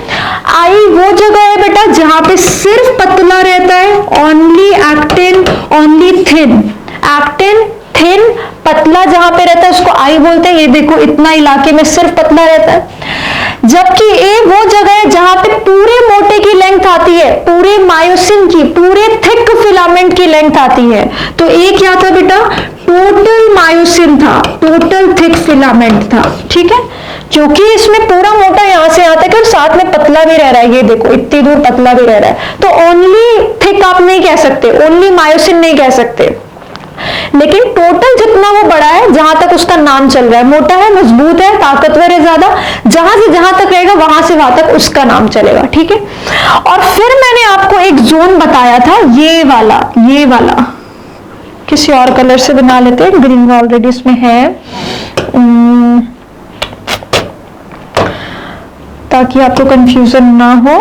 आ जाओ, ये देखो ये वाला जोन आपको बताया था, यहां से लेके यहां तक, ये वाला जोन आपको क्या बताया था, एच जोन, जहां पे ये अकेला रहता है। जहां से जहां तक पूरा है वहां तो ए बैंड हो गया, जहां पे सिर्फ ये अकेला रहता है वो क्या था बेटा, एच जोन था। इतनी दूर क्या होता है, एच जोन, ठीक है। तो ये हमने याद किया था एच जोन। एच जोन में क्या था बेटा, एच जोन में ओनली मायोसिन, ओनली मोटा, ओनली थिक फिलामेंट। तो जहां पे सिर्फ मायोसिन रहता है एच जोन, जहां पे सिर्फ एक्टिन रहता है आई जोन, और पूरा का पूरा ये जहां से जहां तक मोटा यानी मायोसिन यानी थिक फिलामेंट रहता है उसको कहते हैं ए बैंड। अब क्वेश्चंस भी आपको बताए थे कि जब कॉन्ट्रैक्शन होगी तो क्या होगा, सार्कोमियर छोटी हो जाएगी, यानी जेड लाइंस पास हो जाएंगी। हर लाइन में क्वेश्चन है बेटा, सार्कोमियर छोटी होगी, जेड लाइंस पास आएंगी, ठीक है। अच्छा, और क्या किया था, एच जोन छोटी हो जाएगी। ये देखो ना, ये जो एक्टिन फिलामेंट है दोनों तरफ से सरक के इसके ऊपर आने लगेगा। जब सरक के ऊपर आएगा तो इसका अकेले का इलाका तो कम हो जाएगा, एक्टिन भी आ रहा है अंदर घुसे जा रहा है रहने के लिए, ऐसे एक्टिन दूर दूर तक था। ये बीच का इलाका क्या था, ये मान लो मेरा सर क्या है, एच जोन है, यहां तक एक्टिन है। तो अब ये ऐसे चढ़े जा रहे हैं, चढ़े जा रहे हैं, तो एच जोन तो कम हो गई ना, तो एच जोन क्या हो जाएगी, कम हो जाएगी। अच्छा, उसके अलावा आई जोन भी तो कम हो जाएगा, आई बैंड, क्योंकि ये तो चढ़े जा रहे हैं उसके ऊपर, तो खुद अकेला जितना रह रहा है वो भी कम हो जाएगा। सिंपल से इसको अंदर लाते जो देखो क्या छोटा हो रहा है क्या बड़ा हो रहा है, आई बैंड छोटी हो जाएगी, ये अंदर जा रहा है। एच जोन छोटी हो जाएगी। और अगली बात मैंने आपको क्या बताई थी ए बैंड के बारे में। ए तो प्रोटीन है ना बेटा, मायोसिन जहां से जहां तक है, मायोसिन थोड़ी छोटा हो जाएगा, ए बैंड जितना बड़ा है उतना बड़ा ही रहेगा, क्योंकि वो तो मोटा है, मोटा मान लो लेटा हुआ है, तो मोटे की लेंथ थोड़ी कम हो जाएगी, उसकी हाइट थोड़ी कम हो जाएगी, वो तो जितना बड़ा है उतना ही रहेगा। उसके ऊपर कोई चढ़ सकता है, एक्टिन उसके ऊपर सरक सरक के आ रहे दोनों तरफ से, तो अकेले का इलाका जरूर कम हो रहा है, लेकिन उसकी लेंथ तो उतनी ही है, यानी ए बैंड जितना बड़ा है उतना ही बड़ा रहेगा, इसकी लेंथ छोटी नहीं हो जाती। एक्टिन और मायोसिन की लेंथ छोटी नहीं होती, बेटा ध्यान से इस बात को अच्छे से ध्यान रखना। एक्टिन और मायोसिन की लेंथ छोटी नहीं होती, बस एक दूसरे के ऊपर सरकते हैं। पहले एक्टिन अगर यहां तक था तो अब ये सरक सरक के दोनों साइड से ऊपर आने लगेगा। मान लो ये बीच में आपका पूरा बैंड चल रहा है, तो ऐसे सरक के ये ऊपर आने लगेंगे, किसी की लेंथ छोटी नहीं होगी। एक्टिन जितना बड़ा है उतना ही बड़ा रहेगा, मायोसिन जितना बड़ा है उतना ही बड़ा रहेगा। एच जोन छोटा हो जाएगा, आई बैंड छोटा हो जाएगा, ए बैंड जितना बड़ा है उतना ही बड़ा रहेगा, क्योंकि वो तो लेंथ है पूरे पूरे मायोसिन की। सार्कोमियर छोटी हो जाएगी। तो ये हमने पढ़ा था सार्कोमियर के बारे में, एक बार मैंने आपको रिवाइज करा दिया है, क्योंकि आपको ये सारे क्वेश्चंस मिलेंगे। और इसी पे कुछ क्वेश्चंस भी देख लेते हैं अपन। ये देखो 2001 में बेटा क्वेश्चन आया हुआ है, ध्यान से देखो, खुद से सॉल्व करने की एक बार कोशिश करो। देखो क्या पूछ रहा है कि सार्कोमियर किसको कहते हैं। सिंपल, जो दो एच लाइन के बीच की जगह है, ए लाइन के बीच की जगह है, आई बैंड के बीच की जगह है, या दो जेड लाइन के बीच की जगह है। अब तुम बहुत इजीली आंसर बता सकते हो, ये पीवाईक्यू है, 2001 में आया हुआ क्वेश्चन है पीएमटी में, ठीक है। तो अब आपको अच्छे से पता है, ऑप्शन नंबर ये लास्ट वाली हो जाएगी, डी वाली, कि दो जेड लाइन के बीच की जो जगह है उसको हम क्या कहते हैं, सार्कोमियर कहते हैं, ठीक है। ऐसे क्वेश्चंस फॉर्म होते हैं। और देखो जेड जोन जो स्केलेटल मसल में है, स्केलेटल मसल में जो एच जोन है वो किसकी वजह से बना हुआ है। ऑप्शंस पढ़ो। पहला कह रहा है central gap between myosin filament in the A band. ये क्या कह रहे हैं, ध्यान से पढ़ो, कि उस गैप को कह रहे हैं जो मायोसिन फिलामेंट्स के बीच में है। गलत हो गया ना बेटा, ये देखो, ये जो एच जोन है, ये जो एच जोन है वो मायोसिन के बीच में थोड़े, एक्टिन एक्टिन के बीच की जगह है ना, ये यहां से एक्टिन और यहां से एक्टिन, एक्टिन के बीच की जो जगह है उसको हम एच जोन कह रहे हैं, मायोसिन के बीच की जगह थोड़े। तो ये ऑप्शन गलत हो गई, पहली वाली ऑप्शन।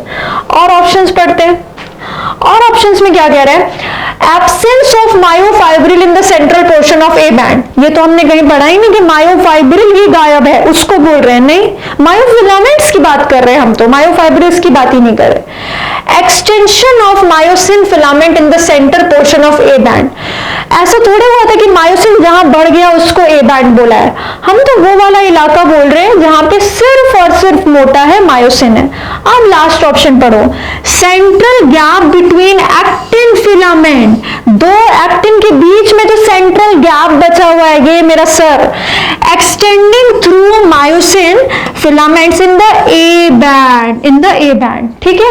ए बैंड में यहां से यहां तक ए बैंड है, तो ए बैंड में एक्टिन फिलामेंट के बीच की ये जो जगह है इसको एच जोन कहते हैं। अब बिल्कुल करेक्ट ऑप्शन मिली है आपको, central gap between actin filament, ये एक्टिन के बीच की जो जगह है, और कहां पे, इन द ए बैंड, ये ए बैंड का पूरा यहां से इलाका ए बैंड का चल रहा है, तो उसके बीच में, ए बैंड के बीच में जो एक्टिन के बीच की जगह है उसको एच जोन कहते हैं। So option number D is correct.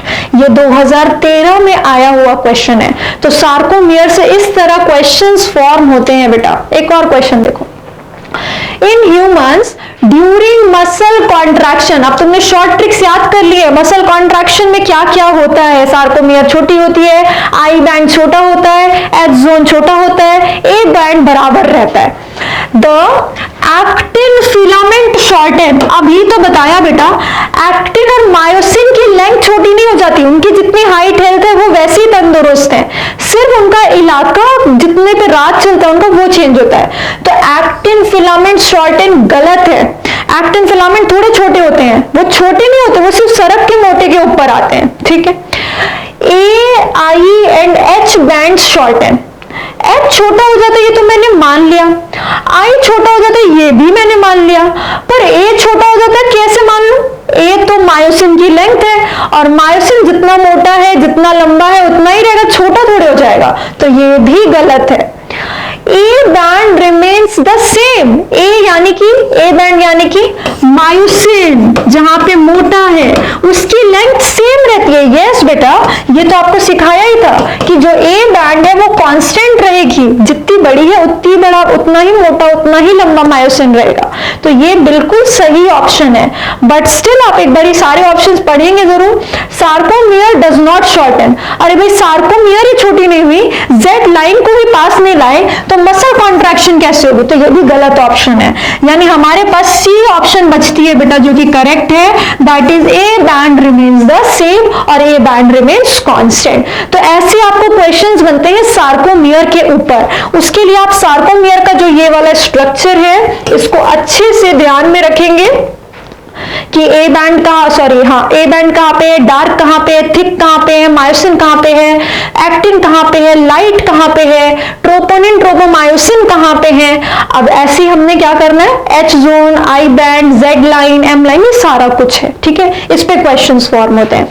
अब अपन आगे बढ़ते हैं बेटा मैकेनिज्म पे, ठीक है, यहां तक हमने कर लिया है क्वेश्चंस तक। ये देखो एक और क्वेश्चन है बेटा, आ जाओ। Which of the following is the contractile protein of a muscle?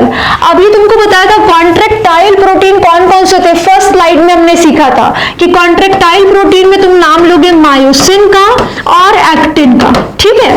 अब तुम यहाँ पे देखो ऑप्शंस, तुम कंफ्यूज हो गए, ऐसे भी क्वेश्चंस मिलते हैं तुमको। ये 1998 में आया वो क्वेश्चन है पर इंपॉर्टेंट है। मायोसिन, ट्रोपोमायोसिन, एक्टिन और ट्यूबुलिन, चार ऑप्शंस दिए तुमको। तुम इसमें से बोलोगे ट्रोपोमायोसिन तो हटा दिया मैम क्योंकि ये तो रेगुलेटरी प्रोटीन है, बस हेल्प करता है। ट्यूबुलिन का नाम आपने कहीं बताया नहीं, है तो हम बॉटनी में पढ़ते हैं जब हम माइक्रोट्यूब्यूल्स बनाते हैं, तो ये भी यहाँ पे मसल कॉन्ट्रैक्शन में हमने नहीं पढ़ा। अब आते हैं कि मायोसिन और एक्टिन दोनों ही है, तो किसको टिक करें, किसको प्रायोरिटी देंगे? बेटा आपको बहुत सारे ऐसे क्वेश्चंस मिलेंगे जहां आपको प्रायोरिटी बेसिस पे क्वेश्चंस को आंसर करना पड़ेगा। ये दोनों सही हैं, पर अगर दोनों में से एक को चूज करना, आपको बोथ की ऑप्शन भी नहीं दिए, तो आप किसको चूज करोगे? मायोसिन को, ठीक है, वेरी इंपॉर्टेंट। तब आप किसको चूज करोगे? मायोसिन को। क्यों? क्योंकि मायोसिन पे ही एटीपी आके लगेगा, उसकी हाइड्रोलिसिस होगी और वही एक्टिन से जुड़ के जाके उसको पकड़ के अंदर खींचेगा, जिसकी वजह से जेड लाइंस पास आएंगी, सार्कोमियर छोटी होगी और पूरा का पूरा मसल कॉन्ट्रैक्शन होगा। तो अगर आपको इन दोनों में से चूज करना पड़े तो आप कॉन्ट्रैक्टाइल प्रोटीन क्या चूज करोगे? मायोसिन, ठीक है। ये वाला क्वेश्चन क्लियर कर दिया मैंने आपका, ध्यान रखिएगा। एक और क्वेश्चन देखो, ये तो इजी है। वो कॉन्ट्रैक्टाइल प्रोटीन बताना है तुमको जिसमें एटीपीएज एक्टिविटी है, तो लो मायोसिन, देखो अगला प्रोटीन क्या लिखा, अल्फा एक्टिनिन लिखा है, एक्टिन नहीं लिखा है, तो कैंसिल। ट्रोपोनिन और ट्रोपोमायोसिन तो रेगुलेटरी प्रोटीन होते, कॉन्ट्रैक्टाइल प्रोटीन नहीं होते, तो ये दोनों भी कैंसिल। बचा क्या तुम्हारे पास? मायोसिन। अभी तुमने सीखा है कि मायोसिन के पास, मायोसिन के हैवी नैरो मायोसिन के पास एटीपीएज एक्टिविटी होती है, तो ये तुम्हारा मायोसिन आंसर हो गया। तो वो कॉन्ट्रैक्टाइल प्रोटीन जिसके पास एटीपीएज एक्टिविटी होनी चाहिए, दैट इज मायोसिन। ये एक और पीवाईक्यू आपका 2006 में आया था, ये भी क्लियर हो गया। अब बढ़ते हैं अपन मसल कॉन्ट्रैक्शन के मैकेनिज्म की तरफ, और उस मैकेनिज्म को कहा गया है स्लाइडिंग फिलामेंट थ्योरी। स्लाइडिंग मतलब सरकना। अभी तो बताया कि एक्टिन मायोसिन के ऊपर सरक के आएगा जिससे जेड लाइंस पास आएंगी, सार्कोमियर छोटी हो जाएगी। तो आपने एनसीईआरटी में ऐसा कुछ डायग्राम देखा है जिसमें लिखा हुआ है स्लाइडिंग फिलामेंट थ्योरी। पहले अपन इसको समझते हैं, उसके बाद एनसीईआरटी के डायग्राम पे आएंगे कि इसने क्या दिखाया है। आ जाओ। स्लाइडिंग फिलामेंट थ्योरी क्या है बेटा? ये वो थ्योरी है जो मैकेनिज्म ऑफ मसल कॉन्ट्रैक्शन समझाती है। मसल कॉन्ट्रैक्ट होती किस मैकेनिज्म से है, इसको हम सीखते हैं स्लाइडिंग फिलामेंट थ्योरी से। स्लाइड कराएंगे, स्लाइडिंग फिलामेंट थ्योरी में क्या कराएंगे? स्लाइड कराएंगे। किसको स्लाइड कराएंगे? एक्टिन को स्लाइड कराएंगे। किसके ऊपर स्लाइड कराएंगे? मायोसिन के ऊपर स्लाइड कराएंगे। ठीक है, अब करते हैं स्लाइडिंग फिलामेंट थ्योरी। आपको अब क्या कराना है? एक्टिन और मायोसिन, मोटू और पतलू की जोड़ी बनानी है। अब जोड़ी बनाने का टाइम आ गया, आ जाओ। देखो बेटा, तुम्हारे पास दो प्रोटीन्स हैं, स्टेप्स में लिखते हैं। एक मायोसिन प्रोटीन है, एक एक्टिन प्रोटीन है। ठीक है, ये तुम्हारे पास दो प्रोटीन्स हैं। मायोसिन के पास क्या है? एक्टिन बाइंडिंग साइट है, जिससे ये जाके एक्टिन से जुड़ेगा। एक्टिन के पास क्या है? मायोसिन बाइंडिंग साइट है, जिससे ये जाके मायोसिन से जुड़ेगा। ठीक है, अब हमने क्या करना है? इसकी एक्टिन बाइंडिंग साइट और इसकी मायोसिन बाइंडिंग साइट को फ्री करना है। ठीक, इसको फ्री करने के लिए देखो तुम्हें क्या करना है, सिंपल सा करते हैं। कैल्शियम लो, कैल्शियम को टीपीसी ऑफ ट्रोपोनिन के पास भेजो। ट्रोपोनिन की 3 सब यूनिट है, जिसमें से एक टीपीसी होती है, उस पे कैल्शियम जाके जुड़ जाएगा। जैसे ही टीपीसी जुड़ेगा, टीपीआई हट जाएगा और ट्रोपोमायोसिन सरक जाएगा। ट्रोपोमायोसिन अनमास्क, अनमास्क, ये मास्क हटा देगा। किसका? Unmask myosin binding site, myosin binding site. किस पर से? From actin, from actin. फिर से करो, कैल्शियम आएगा। कैल्शियम जब भी साइटोप्लाज्म में हो, सार्कोप्लाज्म में हो, ये कैल्शियम कहां से आएगा अभी बताऊंगी। आपने पढ़ा हुआ है स्टोर हाउस ऑफ कैल्शियम। ठीक है, तो आपने क्या करना है? साइटोप्लाज्म में जो कैल्शियम है कहां से आएगा बताऊंगी अभी। ठीक है, कैल्शियम आया, कैल्शियम आके ट्रोपोनिन के टीपीसी पे जुड़ा, टीपीसी पे जुड़ा तो टीपीआई हट गया सरक के। ऐसे ऐसे ऐसे जो लगे हुए थे ना, अब कैसे हो गए? ऐसे हो गए भाई, ये उठ के इधर आ गया। ठीक, जैसे ये आया ट्रोपोमायोसिन हट गया, उसको पकड़ के वहां पे ट्रोपोनिन नहीं रखा हुआ था, तो ट्रोपोमायोसिन हट गया। यहाँ पे जो ट्रोपोमायोसिन था वो भी हट गया बेटा। वो हटा तो यहां से जो एक्टिन था उसकी जो साइड थी ये फ्री हो गई। This is free now. ठीक है, तो ये सब बनाने की जरूरत नहीं है। ट्रोपोनिन से जुड़ा, ट्रोपोमायोसिन अनमास्क हो गया, अपना उसने अपने आप को वहां से सरका के हटा दिया, और जिसकी वजह से मायोसिन बाइंडिंग साइट अनमास्क हो गया, फ्री हो गया। इस मायोसिन बाइंडिंग साइट को जो हमने मास्क करके रखा था ट्रोपोमायोसिन से, वो फ्री हो गया। कहां से? एक्टिन पर से। तो एक्टिन पे मायोसिन बाइंडिंग साइट है, जिसपे ट्रोपोमायोसिन का मास्क चढ़ा हुआ था, वो हमने अनमास्क कर दिया है टीपीसी ऑफ ट्रोपोनिन में कैल्शियम जोड़ के। ठीक है, तो अब ये तो फ्री हो गया, अब ये फ्री है उससे जुड़ने के लिए। इसकी कहानी देखते हैं क्या है। ये आपने उसको फ्री कर दिया, अब इधर आओ। हमने तो एक बार भी किया ही नहीं कि एक्टिन बाइंडिंग साइट जो कि इसके सर पे है, ऐसे सर पे है ना एक्टिन बाइंडिंग साइट, इसको हमने किसी से ढका थोड़े था। बस मैंने बोला कि क्रॉस आर्म ऐसे गिरे हुए हैं, इनको एनर्जी चाहिए ऊपर जाके उसको पकड़ने के लिए। ठीक है, तो ऊपर जहां पे पकड़ना है वो तो तुमने फ्री कर दिया, अब इसको एनर्जी दे दो। तो हम क्या करेंगे? मायोसिन को बेटा एटीपी देंगे। एटीपी जाके कहां जुड़ेगा? ऑफ कोर्स अपनी बाइंड होने वाली जगह पे, एटीपी बाइंडिंग साइट पे जाके जुड़ेगा। जब ये एटीपी बाइंडिंग साइट पे जाएगा तो एटीपीएज एक्टिविटी से, जो कि किसके पास है? हेवी मैरोमायोसिन के पास है। एटीपीएज एक्टिविटी की हेल्प से एटीपी का हाइड्रोलिसिस होगा। जो एटीपी आके यहाँ पे जुड़ा है, ये जो एटीपी आके जुड़ा है, हेवी मैरोमायोसिन की एटीपीएज एक्टिविटी से ये हाइड्रोलाइज होगा, और हाइड्रोलाइज होके एडीपी और पीआई और एनर्जी बनाएगा। एटीपी हाइड्रोलिसिस से जो एनर्जी रिलीज होगी, उसकी वजह से इसका हेड अब सीधा हो जाएगा। ठीक है, इसकी एनर्जी से बेटा क्रॉस आर्म जो है वो सीधा होके बनाएगा क्रॉस ब्रिज। क्या बनाएगा? क्रॉस ब्रिज बनाएगा। तो this is the difference between cross arm and cross bridge. ये तो हो गया क्रॉस आर्म, ये जब सीधा होगा तब बनेगा क्रॉस ब्रिज। ये देखो ब्रिज बन गया, इन दोनों के बीच में ऐसे ब्रिज बन गया। ठीक है, दो जो ऊपर एक्टिन था और नीचे जो मायोसिन था उसके बीच में ब्रिज बन गया। अब मैं आपको डायग्राम से वो दिखाऊंगी। ठीक है। तो क्रॉस ब्रिज में होगा क्या, ये क्रॉस आर्म जाके जुड़ जाएगा actin binding myosin binding site से, ठीक है। तो हमने क्या किया, एक्टिन की मायोसिन बाइंडिंग साइट को फ्री किया कैल्शियम की हेल्प से, और मायोसिन को एटीपी बाइंडिंग साइट पे एटीपी देके उसका हाइड्रोलिसिस करके उसकी एनर्जी को यूज करके इसका जो क्रॉस आर्म था उसको सीधा कर दिया, जिसकी वजह से वो जाके myosin binding site on actin पे जुड़ गया और बना लिया क्रॉस ब्रिज। क्या बना लिया, क्रॉस ब्रिज बना लिया। अब क्रॉस ब्रिज बना लिया तो क्या होगा, फिर से देख लो एक बारी, ये मायोसिन पड़ा, ऊपर एक्टिन चल रहा है, ऊपर एक्टिन चल रहा है, ये मायोसिन के सर के पास एनर्जी नहीं है, इसको एटीपी दो, एटीपी मिलते ही इसका हाइड्रोलिसिस होकर इसको एनर्जी मिलेगी, सीधा हो जाएगा। ये जैसे ही सीधा होगा जाके एक्टिन को पकड़ लेगा। उसके लिए तुमने एक्टिन में जो मायोसिन बाइंडिंग साइट है उसको फ्री कर दिया है, और अब ये वहां पे बाइंड होकर उसको अंदर की तरफ खींचेगा। उसको जब अंदर की तरफ खींचेगा तो होगा क्या, एक्टिन एक्टिन अंदर आते जाएंगे, जेड जेड लाइन अंदर आती जाएगी, सार्कोमेयर छोटी हो जाएगी, एच जोन छोटा हो जाएगा, आई बैंड छोटा हो जाएगा, ठीक है। अब ध्यान से मेरी बात सुनो, ऐसा नहीं कि एक एटीपी से बेटा पूरा खींच ले जाएगा जितना तुमको कॉन्ट्रैक्शन करानी थी।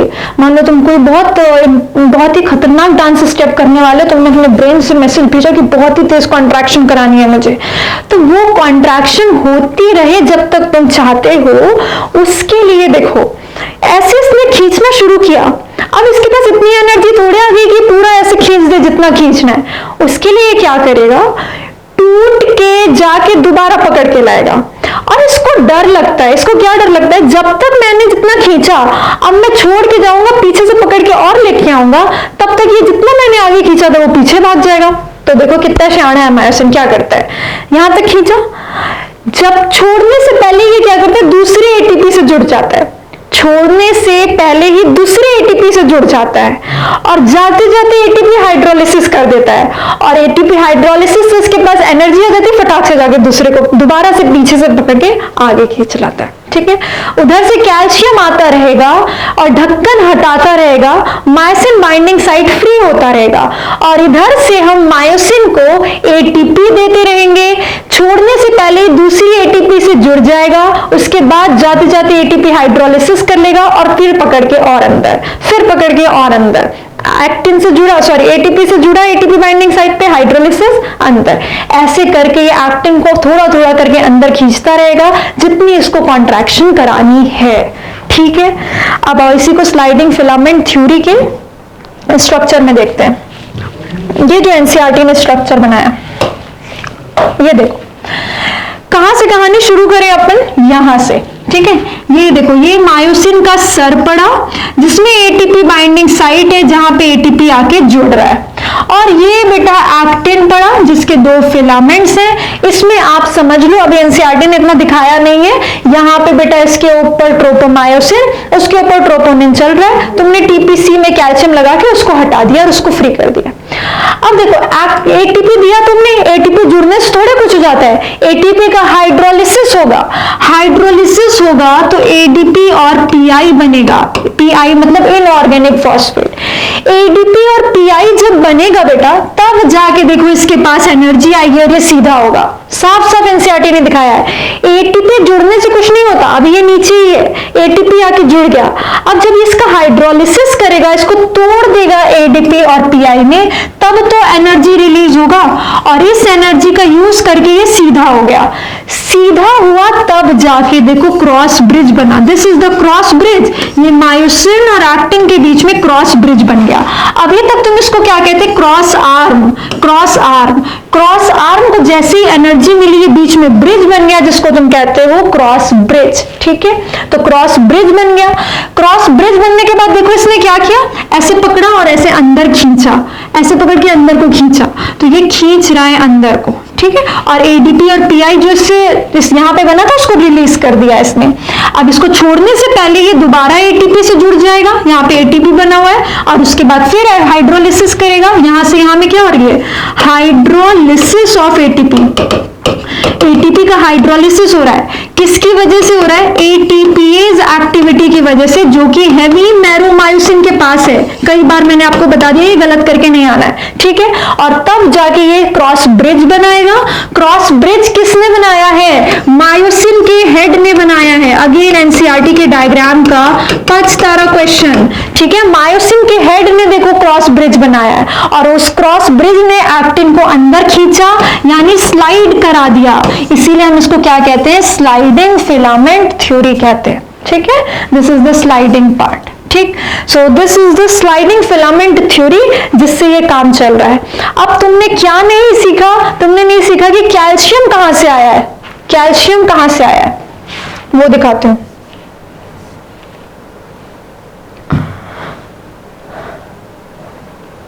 आ जाओ। तुमको याद होगा लास्ट क्लास में तुम्हें सिखाया था कि न्यूरोमस्कुलर जंक्शन क्या होता है। बस एक लास्ट चीज हमने क्या करनी, ये बेटा एक्सॉन है, मोटर न्यूरॉन आ रही है, ये मोटर न्यूरॉन आ रही है।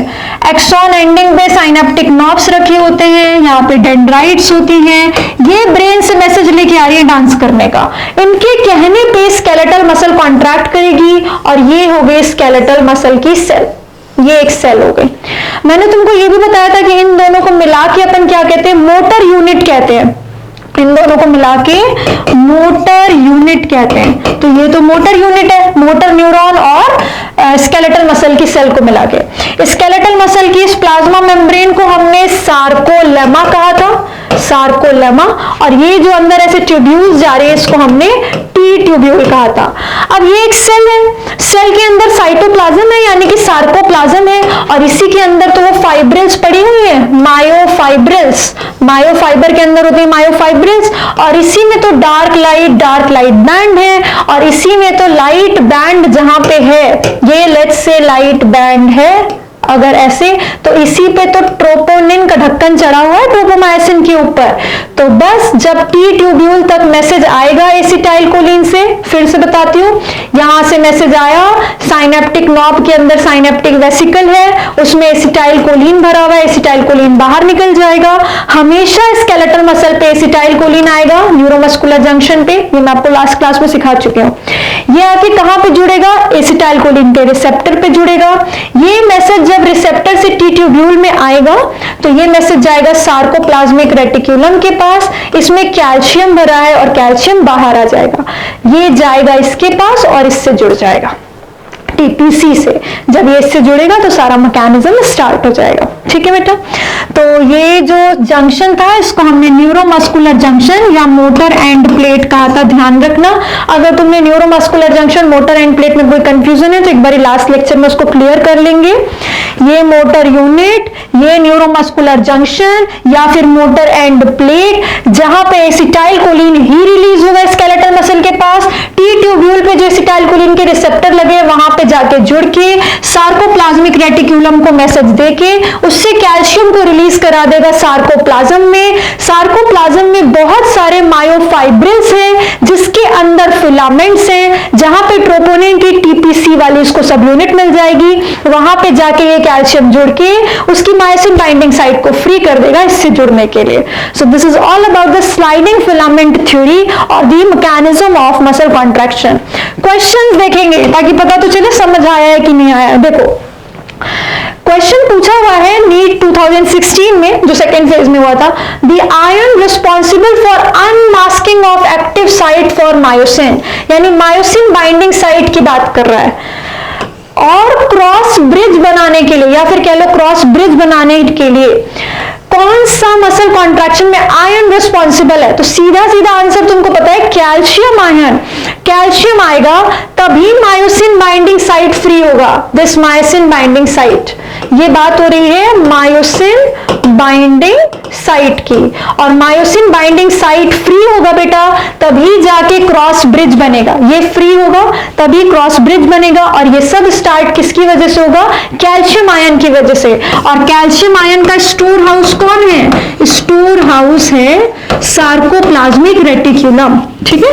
सेल के अंदर सार्कोप्लाज्मिक रेटिक्यूलम है। ये सब जिसको नहीं क्लियर है, लास्ट लेक्चर जो इसका पहला लेक्चर है इस वाले चैप्टर का, वो लगा के ये सारे कॉन्सेप्ट्स को क्लियर करके फिर इसको सीखेंगे। अगला क्वेश्चन देखो, lack of relaxation between successive stimuli in sustained muscle contraction is known as. अगर दो मसल कॉन्ट्रैक्शन के मैसेज के बीच में लैक ऑफ रिलैक्सेशन हो, मसल कॉन्ट्रैक्ट के बाद रिलैक्स ही नहीं हुई, फिर से कॉन्ट्रैक्ट हो रही है। देखो बेटा ध्यान से समझना, ये सब सिमिलर टर्म्स हैं। लैक ऑफ रिलैक्सेशन मतलब प्रोलॉन्ग्ड कॉन्ट्रैक्शन की बात हो रही है। अगर रिलैक्सेशन नहीं मिली मतलब कॉन्ट्रैक्शन लंबी चल रही है, मतलब बॉडी अकड़ जाएगी बेटा। जनरली ऐसा होता है टेटनस के केस में।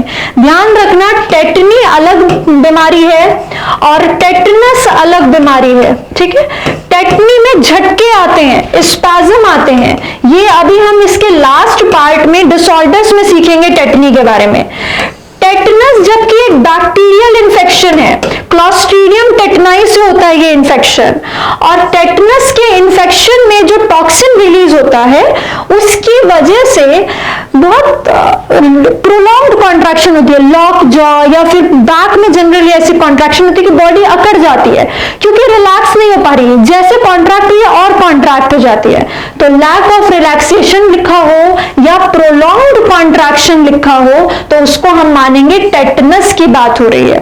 फटीग तो नॉर्मल सा थकने वाले वर्ड को कहते हैं, जो कि स्केलेटल मसल की एक नॉर्मल प्रॉपर्टी है। जब बहुत ज्यादा इसका हम कॉन्टिन्यूअस यूज करेंगे, सपोज अचानक से एक दिन सुबह उठ के बहुत तेज भाग रहे हैं तो फटीग हो जाएगा मसल्स में, उनको थकान हो जाएगी। स्पैज्म मतलब होता है झटके। झटकों की बात हम कब करेंगे? जब हम टेटनी की बात करेंगे, ठीक है। स्पैज्म मतलब होता है झटके। टोनस क्या होता है? ये टोनस सिमिलर वर्ड होता है, टेटनी, टेटनस, टोनस। टोनस क्या होता है ना, ये बेटा जो हमारी जितनी भी बॉडी की स्केलेटल मसल है ये हल्की सी कॉन्ट्रैक्टेड फॉर्म में रहती है, हमको फील नहीं होता, ठीक है। अभी सपोज मेरी ये जो बॉडी है इसमें जितनी भी मसल स्केलेटल मसल है वो हल्की हल्की कॉन्ट्रैक्टेड है, वरना हम तो आलू के बोरे की तरह ढह जाते। तो हल्की हल्की एक कॉन्ट्रैक्शन चल रही है जो बिना मूवमेंट के हमेशा कॉन्ट्रैक्टेड फॉर्म में रहते हैं, उसी को कहते हैं मसल टोन। मसल टोनस कहते हैं उसी को, ठीक है। मसल टोन्ड होना, ऐसे कहते हैं ना, जिम जाते हैं बॉडी को टोन्ड कर रहे हैं, मसल्स को टोन्ड कर रहे हैं, तो वही होता है मसल टोनस, मसल टोन, जिसको टोनस कहते हैं। तो इसका करेक्ट आंसर आएगा बेटा टेटनस। हालांकि टेटनी और टेटनस पे मैं आपको और सिखाऊंगी आगे के लेक्चर में जब हम इसके डिसऑर्डर्स करेंगे, ठीक है। और एक और question, stimulation of a muscle fibre by a motor neuron occurs at. Motor neuron जो मैसेज लेके आती है वो किसको स्टिमुलेट करती है मसल पे आके? सार्कोप्लाज्मिक रेटिक्यूलम को, मायोफाइब्रिल को, ट्रांसवर्स ट्यूब्यूल यानी कि टी ट्यूब्यूल को, और या फिर न्यूरोमस्कुलर जंक्शन पे। तो सीधा सीधा आंसर आपको पता है कि कहां पे होता है ये वाला काम, न्यूरोमस्कुलर जंक्शन पे। Stimulation of a muscle fibre, एक मसल फाइबर को मैसेज देना by a motor neuron occurs at neuromuscular junction. उस जंक्शन को कहते हैं एनएमजे, न्यूरोमस्कुलर जंक्शन, और इसी का दूसरा नाम क्या है? Motor end plate. Motor end plate. ये भी बेटा 2016 में आया हुआ क्वेश्चन है। तो ऐसे कुछ क्वेश्चंस हैं जो आपको इन लेक्चर से इजीली सॉल्व हो जाएंगे।